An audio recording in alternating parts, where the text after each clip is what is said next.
नमस्कार। आज प्रेमचंद जी की एक छोटी कहानी पर मेरी दृष्टि पड़ी है।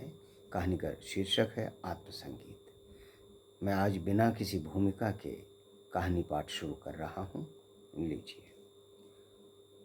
आधी रात थी, नदी का किनारा था, आकाश के तारे स्थिर थे और नदी में उनका प्रतिबिंब लहरों के साथ चंचल। एक स्वर्गीय संगीत की मनोहर और जीवनदायिनी प्राण पोषणी ध्वनि इस निस्तब्ध और तमोमय दृश्य पर इस प्रकार छा रही थी जैसे हृदय पर आशाएं छाई रहती हैं या मुखमंडल पर शोक। रानी मनोरमा ने आज गुरु दीक्षा ली थी। दिन भर दान और व्रत में व्यस्त रहने के बाद मीठी नींद की गोद में सो रही थी। अकस्मात उसकी आंखें खुली और ये मनोहर ध्वनियाँ कानों में पहुंची। वो व्याकुल हो गई, जैसे दीपक को देखकर पतंग। वह अधीर हो उठी, जैसे खाण की गंध पाकर चींटी। वो उठी और द्वारपालों एवं चौकीदारों की दृष्टियां बचाती हुई राजमहल से बाहर निकल गईं। जैसे वेदनापूर्ण क्रंदन सुनकर आंखों में आंसू निकल जाते हैं।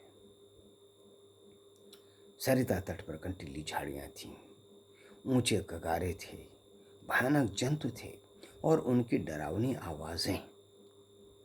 शव थे तो उनसे भी अधिक भयंकर उनकी कल्पना। मनोरम कोमलता और सुकुमारता की मूर्ति थी, परंतु उस मधुर संगीत का आकर्षण उसे तन्मयता की अवस्था में खींचे लिए जाता था। उसे आपदाओं का ध्यान न था। वो घंटों चलती रही, यहां तक कि मार्ग में नदी ने उनका गतिरोध किया। मनोरमा ने विवश होकर इधर उधर दृष्टि दौड़ाई। किनारे पर एक नौका दिखाई दी। निकट जाकर बोली, माझी, मैं उस पार जाऊंगी। इस मनोहर राग ने मुझे व्याकुल कर दिया है। माझी, रात को नाव नहीं खोल सकता। हवा तेज है और लहरें डरावनी, जान जोखिम है। मनोरमा, मैं रानी मनोरमा हूं। नाव खोल दे, मुंह मांगी मजदूरी दूंगी। प्रेमचंद की प्रकृति के बाहर की कहानी लग रही है मुझे, तो पता नहीं आपको कैसी लग रही है। बार बार उपमाएं दिए दे रहे हैं, प्रकृति से मनोभाव और प्रकृति का तादाद में बैठाते हुए भावनाओं का मनोकारण मानवीकरण कर रहे हैं, बिंब बना रहे हैं। ये उनकी प्रकृति और प्रवृत्ति से अलग सी कहानी लग रही है मुझे। माझी, तब तो नाव किसी तरह नहीं खोल सकता। रानियों का इस नदी में निवाह नहीं। मनोरमा, चौधरी, तेरे पांव पड़ती हूँ, शीघ्र नाव खोल दे। मेरे प्राण उस ओर खींचे चले जाते हैं। माझी, क्या इनाम मिलेगा? मनोरमा, जो तू मांगे। माझी, आप ही कहते। मैं गंवार क्या जानूं कि रानियों से क्या चीज़ मांगनी चाहिए। कहीं कोई ऐसी चीज़ न मांग बैठूं जो आपकी प्रतिष्ठा के विरुद्ध हो। मनोरमा, मेरा यह हार अत्यंत मूल्यवान है। मैं इसे खेवे में देती हूँ। मनोरमा ने गले से हार निकाला। उसकी चमक से माझी का मुखमंडल प्रकाशित हो गया। वो कठोर और काला मुख, जिस पर झुर्रियां पड़ी हुई थी। अचानक मनोरमा को ऐसा प्रतीत हुआ मानो संगीत की ध्वनि और निकट हो गई हो। कदाचित कोई पूर्ण ज्ञानी पुरुष आत्मानंद के आवेश में उस सरिता तट पर बैठा हुआ उस निस्तब्ध निशा को संगीत पूर्ण कर रहा है। रानी का हृदय उछलने लगा। कितना मनोमुग्ध कर राग था। उसने अधीर होकर कहा, माझी, अब देर न कर, नाव खोल। मैं एक क्षण भी धीरज नहीं रख सकती। माझी, इस हार को लेकर मैं क्या करूँगा? मनोरमा, सच्चे मोती हैं माझी, और ये और भी विपत्ति है। माझी ने गले में पहनकर पड़ोसियों को दिखाएगी, वो सब डाह से जलेंगी, उसे गालियाँ देंगी। कोई चोर देखेगा तो उसकी छाती पर सांप लौटने लगेगा। मेरी सुनसान झोपड़ी पर दिन दहाड़े डाका पड़ जाएगा। लोग चोरी का अपराध लगाएंगे। नहीं, मुझे यह हार नहीं चाहिए। मनोरमा, तो जो कुछ तू मांग वही दूंगी, लेकिन देर न कर। मुझे अब धैर्य नहीं है, प्रतीक्षा करने की तनिक भी शक्ति नहीं है। इस राग की एक एक तान मेरी आत्मा को तड़पा देती है। माँ जी, इससे भी अच्छी कोई चीज़ दीजिए मनोरमा। अरे निर्दयी, तो मुझे बातों में लगाए रखना चाहता है। मैं जो देती हूँ वो लेता नहीं, स्वयं कुछ मांगता नहीं।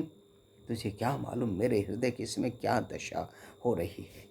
मैं इस आत्मिक पदार्थ पर अपना सर्वस्व न्यौछावर करना चाहती हूँ। माँ जी, और क्या दीजिएगा।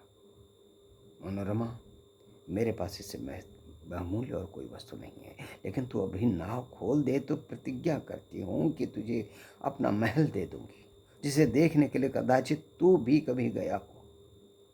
विशुद्ध श्वेत पत्थर से बना है, भारत में इसकी तुलना नहीं। अब एक क्षण की भी देर ना कर। माँ जी हंसकर, उस महल में रहकर मुझे क्या आनंद मिलेगा। उल्टे मेरे भाई बंधु शत्रु हो जाएंगे। इस नौका पर अंधेरी रात में भी मुझे भय नहीं लगता। आंधी चलती रहती है और मैं इस पार पड़ा रहता हूँ, किंतु वो महल तो दिन में ही में फाड़ खाएगा। मेरे घर के आदमी तो उसे उसके एक कोने में समा जाएंगे। और आदमी कहाँ से लाऊंगा।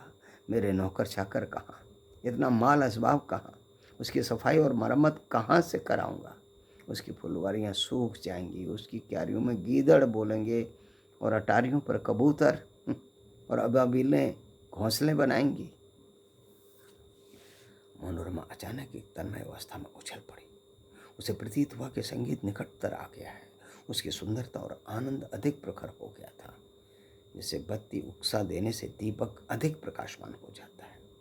पहले चित्ताकर्षक था तो अब आवेशजनक हो गया था।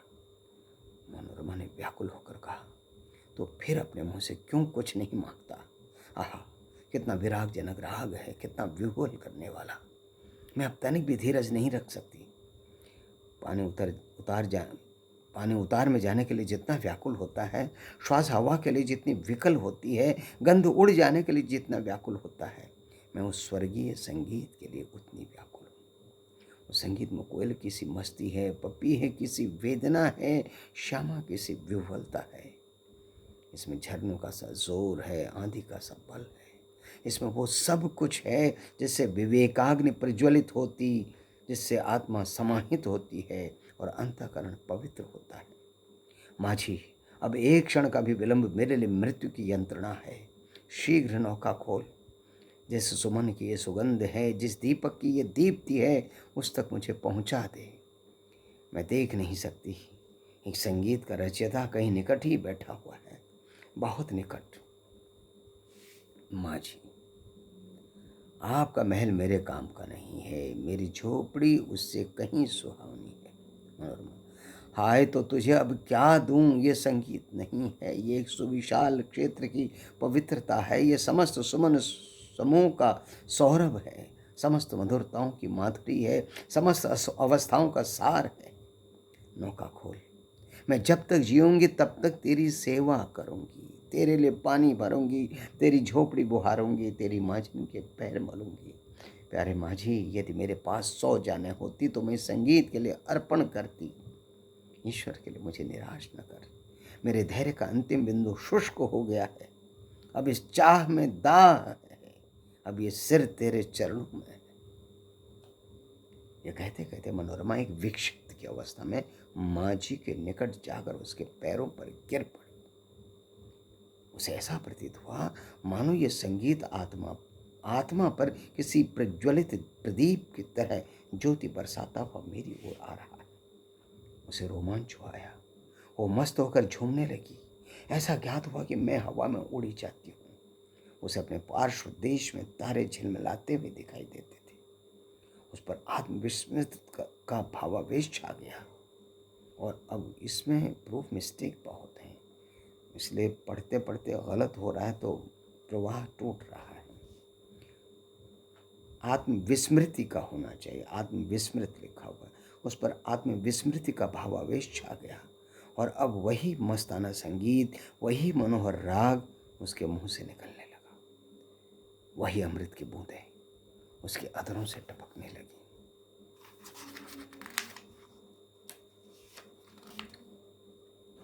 वो स्वयं इस संगीत की स्रोत थी। नदी के पार से आने वाली ध्वनियाँ, प्रतिपोषणी ध्वनियाँ उसी के मुंह से निकल रही थी। मनोरमा का मुखमंडल चंद्रमा की तरह प्रकाशवान हो गया था और आंखों से प्रेम की किरणें निकल रही थी। आपको भी लगा होगा मुंशी प्रेमचंद जी ने ये कहानी अपनी प्रकृति, प्रवृत्ति और उनका जो विषय क्षेत्र है, जो कथानक के उनके अवयव होते हैं, अवलंबन जिस परिवेश का, जिस परिवेश के घटनाओं का, जिस परिवेश की जद्दोजहद का और उस जद्दोजहद भरी परिस्थितियों में जीवन के लिए जद्दोजहद करने वाले जिन पात्रों का वो अवलंबन लेते हैं अपनी कहानी में, वो इसमें नहीं दिख रहा है। मैं भी सोचूंगा, अध्ययन करूंगा।